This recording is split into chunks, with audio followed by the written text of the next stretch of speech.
Hi dear associate, വളരെ പ്രധാനപ്പെട്ട ഒന്ന് രണ്ട് കാര്യങ്ങളാണ് ഞാൻ ഈ വീഡിയോയിലൂടെ സംസാരിക്കുന്നത്. നിങ്ങൾക്കിവിടെ കാണാൻ കഴിയുന്നത് പേൾവെയിൻ ഇൻ്റർനാഷണൽ എന്ന് പറയുന്ന ലോകത്തിലെ നമ്പർ 1 പ്രൊജക്റ്റുമായി ബന്ധപ്പെട്ട ഒരു വൈറ്റ് പേപ്പറാണ്.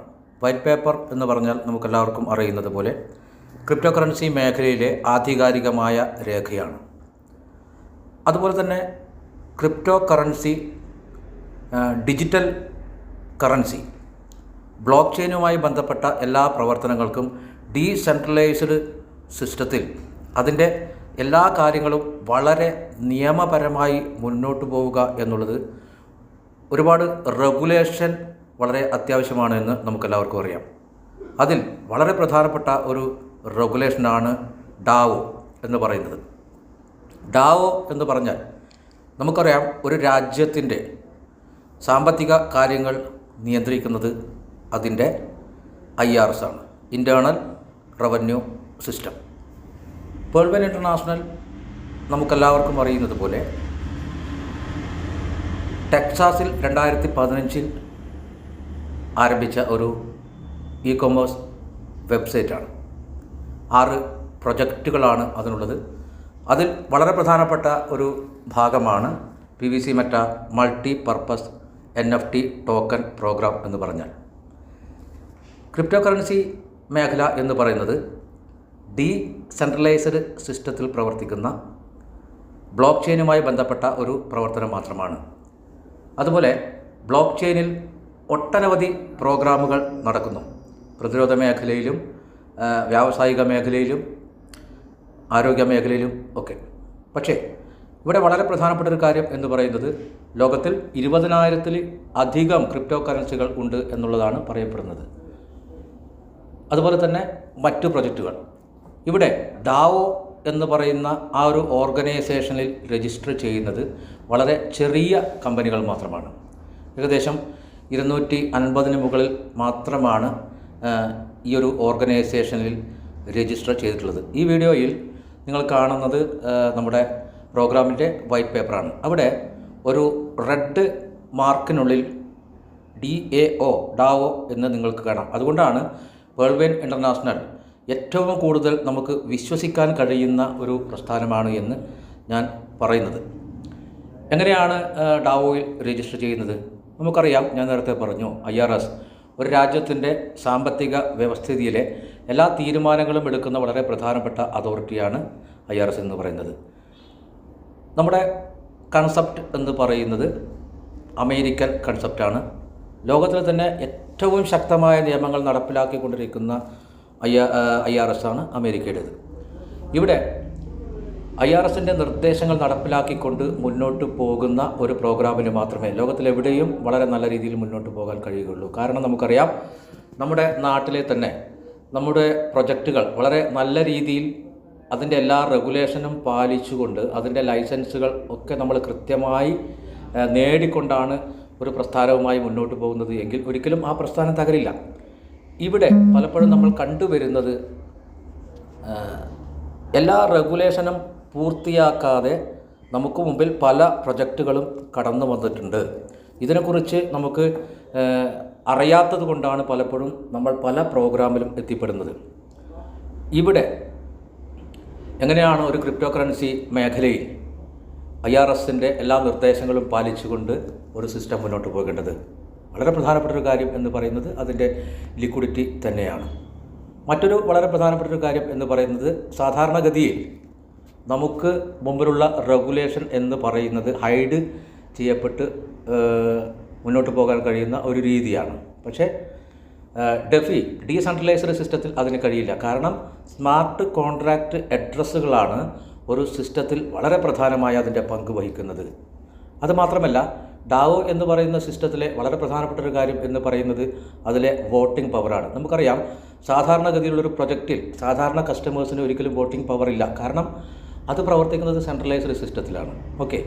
സെൻട്രലൈസ്ഡ് സിസ്റ്റത്തിൽ എല്ലാ തീരുമാനങ്ങളും എടുക്കുന്നത് ആ ഒരു അതോറിറ്റിയെ നിയന്ത്രിക്കുന്ന ആളുകളാണ്. പലപ്പോഴും നമുക്കറിയാം, ആ ഒരു തീരുമാനം എവിടെയെങ്കിലും നമുക്ക് പിഴവ് സംഭവിച്ചു കഴിഞ്ഞാൽ ആ സിസ്റ്റത്തിൽ വലിയ രീതിയിൽ നമുക്ക് പരാജയം സംഭവിക്കാൻ സാധ്യതയുണ്ട്. അതുമാത്രമല്ല, ആ ഒരു സിസ്റ്റത്തിലൂടെ പ്രവർത്തിക്കുന്ന ആരുമായിക്കൊള്ളട്ടെ അവർക്ക് ആ ഒരു സിസ്റ്റം എടുക്കുന്ന തീരുമാനത്തിൽ യാതൊരു പങ്കും ഉണ്ടായിരിക്കുന്നതല്ല. പക്ഷേ ഇവിടെ നേരെ തിരിച്ച് ഡാവോ എന്ന് പറയുന്ന ഓർഗനൈസേഷനിൽ രജിസ്റ്റർ ചെയ്ത ഒരു പ്രൊജക്റ്റ്, അതിൽ പങ്കെടുത്തുകൊണ്ടിരിക്കുന്ന ഓരോ വ്യക്തിയെ സംബന്ധിച്ചും അദ്ദേഹത്തിൻ്റെ രാജ്യമോ അദ്ദേഹത്തിൻ്റെ പേരോ മതമോ ഇവിടെ പ്രാധാന്യം അർഹിക്കുന്ന ഒന്നല്ല. അതുകൊണ്ട് തന്നെ അവിടെ കാര്യങ്ങൾ തീരുമാനിക്കുന്നത് കൂട്ടായിട്ടാണ്, വോട്ടിംഗ് പവറിലൂടെയാണ്. സ്മാർട്ട് കോൺട്രാക്റ്റ് ഉള്ള ഏതൊരു വ്യക്തിക്കും ആ ഒരു വോട്ടിങ്ങിൽ പങ്കെടുക്കാം, അവരുടെ അഭിപ്രായങ്ങൾ രേഖപ്പെടുത്താം. അങ്ങനെ രേഖപ്പെടുത്തുന്ന അഭിപ്രായങ്ങളിൽ ഏതാണ് 100% ശരി എന്നുള്ളതാണ് ഡീസെൻട്രലൈസ്ഡ് സിസ്റ്റത്തിൽ അംഗീകരിക്കപ്പെടുന്നത്. ഇവിടെ നമുക്കറിയാം ഡോക്ടർ ഡാനിയൽ ജോൺസൺ എന്ന് പറയുന്ന മാത്തമാറ്റീഷ്യനാണ് ഈ ഒരു ഓർഗനൈസേഷൻ കൊണ്ടുവന്നിരിക്കുന്നത്. ഇവിടെ DAO എന്ന് പറയുന്ന ഈ ഒരു ഓർഗനൈസേഷനിൽ രജിസ്റ്റർ ചെയ്തത് കൊണ്ട് തന്നെ ഇതിലേക്ക് കടന്നു വരുന്ന ഓരോ പാർട്ട്നേഴ്സിനും അദ്ദേഹത്തിനും തുല്യമായ അവകാശമാണ് ലഭിക്കുന്നത്. വോട്ടിംഗ് പവർ എന്ന് പറഞ്ഞാൽ അതാണ്. കൃത്യമായി ഈ ഒരു മേഖലയെക്കുറിച്ച് നമ്മൾ പഠിക്കുകയാണെങ്കിൽ 100% നമുക്ക് വിശ്വസിക്കാൻ കഴിയുന്ന വളരെ വളരെ ചുരുക്കം പ്രൊജക്റ്റുകളിൽ ഒന്നാണ് പേൾ വെയിൻ ഇൻ്റർനാഷണൽ എന്ന് പറയുന്നത്. അതുമാത്രമല്ല, ഈ ഒരു സിസ്റ്റത്തിലൂടെ നമുക്ക് സിസ്റ്റം പ്രൊവൈഡ് ചെയ്യുന്നത് വളരെ ചെറിയ ശതമാനം റിട്ടേൺ ആണ്. അതായത് 0.20 എന്ന് പറയുന്നത്. ആ ഒരു 20 എന്ന് പറയുന്ന റിട്ടേൺ എങ്ങനെയൊക്കെയാണ് നിങ്ങൾക്ക് വർദ്ധിപ്പിക്കാൻ കഴിയുക? ആ ഒരു സിസ്റ്റം നമുക്ക് ചൂണ്ടിക്കാണിച്ച് തരുന്നത് അതുമായി ബന്ധപ്പെട്ട ഒരുപാട് സൊല്യൂഷനുകളാണ്. അങ്ങനെ ഈ ഒരു സിസ്റ്റത്തെ നമ്മൾ പൂർണ്ണമായി മനസ്സിലാക്കുകയാണെങ്കിൽ ലോകത്തിൽ ഇന്ന് നമ്മൾ കണ്ടുകൊണ്ടിരിക്കുന്ന ഏതൊരു പ്രൊജക്റ്റിനെയും കമ്പയർ ചെയ്തുകൊണ്ട് നമുക്ക് ഈ ഒരു പ്രോഗ്രാമിനെ വിലയിരുത്താൻ കഴിയില്ല. മറ്റൊരു വളരെ പ്രധാനപ്പെട്ട ഒരു കാര്യം എന്ന് പറയുന്നത് സെൻട്രലൈസ്ഡ് സിസ്റ്റത്തിൻ്റെയും ഡീസെൻട്രലൈസ്ഡ് സിസ്റ്റത്തിൻ്റെയും വളരെ വലിയ വ്യത്യാസം എന്ന് പറയുന്നത് ഡാവോ ആണ് എന്ന് ഞാൻ പറഞ്ഞു കഴിഞ്ഞു. സാധാരണ ഒരു സെൻട്രലൈസ്ഡ് പ്രോഗ്രാമിൽ സംഭവിക്കുന്ന ഏത് പിഴവിനെയും നിയമത്തിൻ്റെ ആനുകൂല്യങ്ങൾ സമ്പാദിച്ചുകൊണ്ട് നമുക്കത് തിരുത്തി മുന്നോട്ട് പോകാൻ കഴിയും. പക്ഷേ ഇവിടെ ഡാവോയിൽ രജിസ്റ്റർ ചെയ്ത ഒരു പ്രോഗ്രാമിനെ സംബന്ധിച്ച് അതിൻ്റെ വ്യക്തമായ പ്രോട്ടോക്കോളുകൾ അംഗീകരിച്ചുകൊണ്ട് മാത്രമേ മുന്നോട്ട് പോകാൻ കഴിയുള്ളൂ. അങ്ങനെ ആ പ്രോട്ടോക്കോൾ ലംഘിക്കുന്ന ആ ഒരു നിമിഷം തന്നെ ആ ഒരു പ്രോഗ്രാം ഫ്രീസായി പോകും, നശിപ്പിക്കപ്പെടും എന്നുള്ളതാണ് അതിൻ്റെ ഏറ്റവും വലിയ ഗുണം എന്ന് പറയുന്നത്. സ്മാർട്ട് കോൺട്രാക്റ്റ് അഡ്രസ്സുകളുടെ പ്രത്യേകത അതാണ്. അതുകൊണ്ട് ഈ ഒരു ഓർഗനൈസേഷൻ എന്ന് പറയുന്നത് ലോകത്തിലെ പല കമ്പനികൾക്കും നേടാൻ കഴിയാതെ പോകുന്നതിൻ്റെ ഒരു കാര്യം എന്ന് പറയുന്നത് ഇതിൻ്റെ റെഗുലേഷൻ എന്ന് പറയുന്നത് അത്രയും വലിയ പവറുള്ള ഒരു സിസ്റ്റത്തിന് മാത്രം നേടാൻ കഴിയുന്ന ഒന്നാണ്. അങ്ങനെയുള്ള ആ ഒരു റെഗുലേഷൻ അംഗീകരിക്കുക എന്ന് പറഞ്ഞാൽ പേൾ വെയിൻ ഇൻ്റർനാഷണൽ എന്ന് പറയുന്ന ഈ ഒരു സബ്ജക്റ്റ് എത്രമാത്രം വലിയ രീതിയിലാണ് മുന്നോട്ട് പോവുക എന്നുള്ളത് കൂടി നമ്മൾ കൃത്യമായി മനസ്സിലാക്കുക. നിങ്ങൾക്ക് പഠിക്കാൻ കഴിയുന്നതിൻ്റെ പരമാവധി ഈ സിസ്റ്റത്തെക്കുറിച്ച് നിങ്ങൾ മനസ്സിലാക്കുക.